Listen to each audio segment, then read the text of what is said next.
Hello everyone, how are you all? I hope you all are doing good.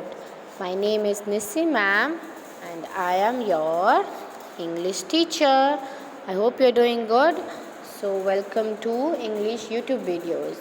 Today we are going to learn about our chapter 2, that is a poem, section 2, poem number 2, Wind Chime. Wind Chime. Alright? So हमें wind chime के बारे में क्या क्या सीखा, तो we have learned about the poem. Wind chime क्या होती है? एक ऐसा डेकोरेशन की चीज़ होती है जिसको हम टिंगाते हैं and we hung it and it makes a sound, उसमें से आवाज़ आती है ना। And we can make it from different objects. हम अलग अलग ऑब्जेक्ट से उसको बनाते हैं। जैसे अगर कोई बॉटल दिया हो तो हमने क्या लिखा था? देन फ्रॉम अ प्लास्टिक और अ ग्लास बॉटल हम क्या क्या बना सकते हैं खाली बॉटल से? Flower vase, lantern, wind chime, show piece, pen holder, fountain, hanging basket and bird feeder. Correct? So let me explain you the poem one by one. I'll read the line and I'll explain it to you. Please make sure you listen to it very carefully. Okay? क्या बोल रहे हैं? Read this poem about two girls. ये poem कौन बता रहा है? दो गर्ल बता रही है, उनके साथ क्या हुआ था उसके बारे में. And how they turned an old bottle into a wind chime.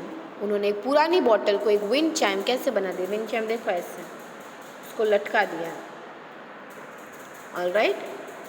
Now, it's such a pretty bottle, said one girl to the other. एक गर्ल ने अचानक रास्ते में चलते चलते बॉटल को देखे कहा कि अरे ये तो कितनी सुंदर बॉटल है. She held it up to the summer sky. एक गर्ल ने उसे उठाया और उठा के जैसे तो कोई अवार्ड मिल गया हो, है ना, ऐसे आसमान की तरफ उठा के उसको देखा. As if she had found a shell. जैसे तो उसको कोई शंख मिल गया हो, ऐसे उठा के वो देख रहे थे. They were walking through the dump again. Dump मतलब a place where they put rubbish, waste, garbage, कचरा डालने वाली जगह से वो वापस चल के जा रहे थे.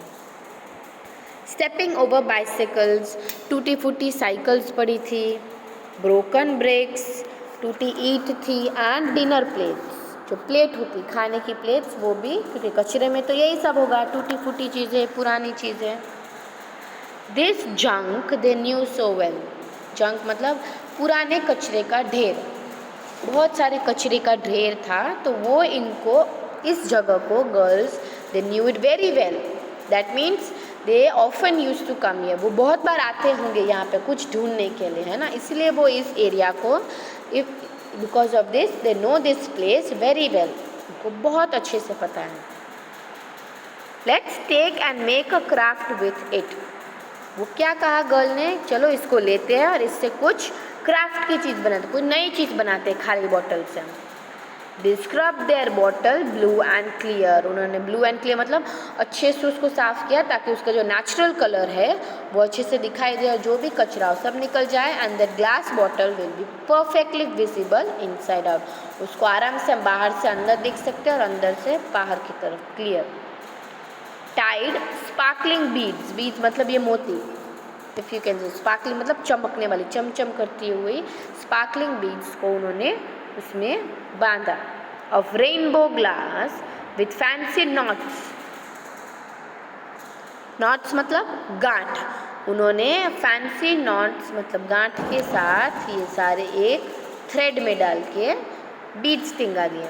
On dangling strings. डैंग मतलब लटकते हुए, है ना, जो आराम से अगर फूंक मारो या हवा आए या आप हिलाओ तो आगे पीछे side by side it can move. So that is called dangling.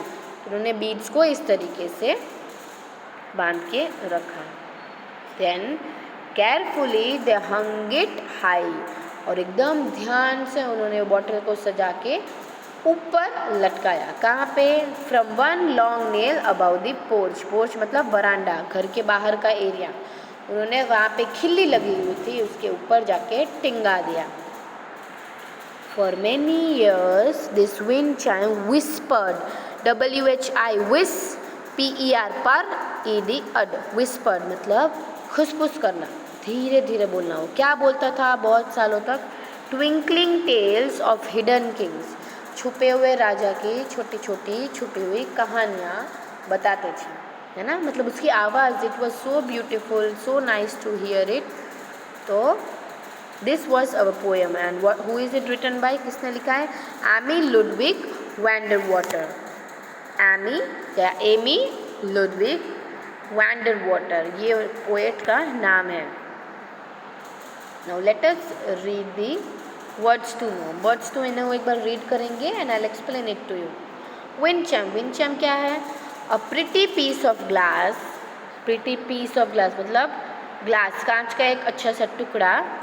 Shell, शंख और मेटल मतलब लोखंड। That one Hanks near a door और अ विंडो, ये एक ऐसा शो पीस है जो हम दरवाजे के उधर या तो विंडो के ऊपर चिपकाते हैं, लगाते हैं, sorry. So that it makes a tinkling sound when the wind blows.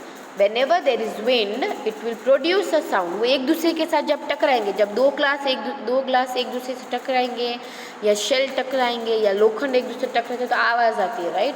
तो इसमें से भी हल्की हल्की आवाज़ आती है जब हवा चलती है।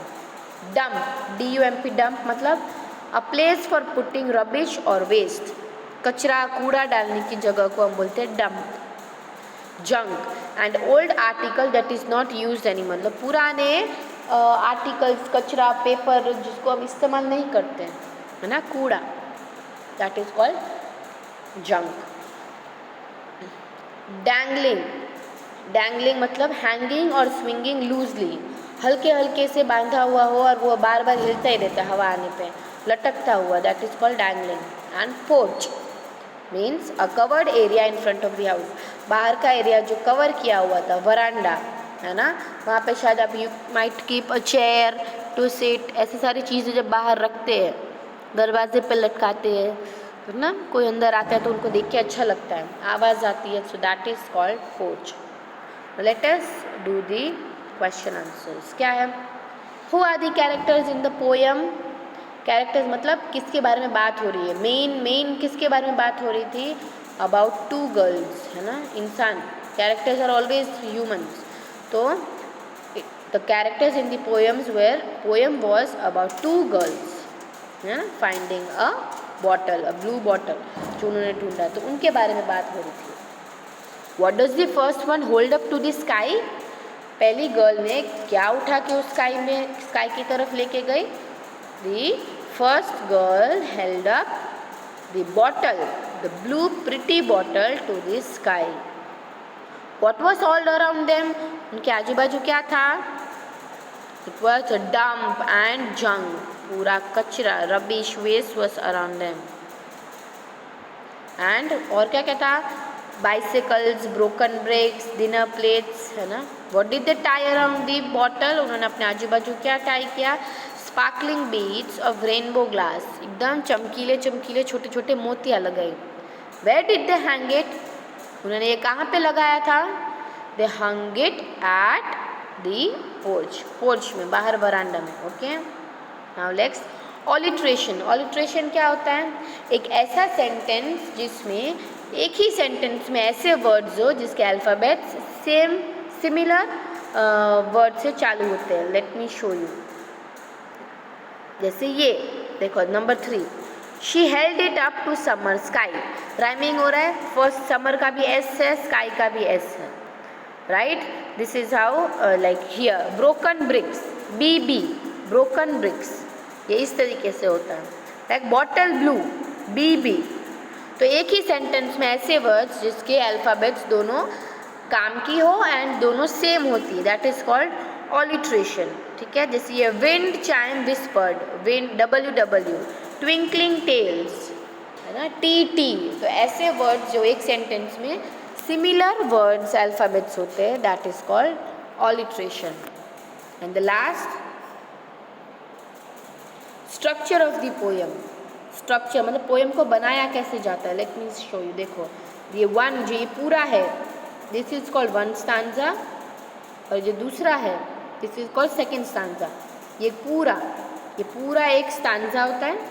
जब चैप्टर रीड कर रहे हो तब that is a paragraph, and जब ये कर रहे हो that is a stanza. Poem में स्टांजा होती है। लास्ट जो लाइन्स होती है अगर वो क्या होती है, पूरे स्टोरी के बारे में बताती है, पूरे पोएम के बारे में बताती है, and that is separate lines. Okay, so this was our poem. Hope you all understood this poem and it was easy to learn. I'll meet you next time everyone with more grammar, and hope you understood this poem. Thank you everyone, and please take care. Bye.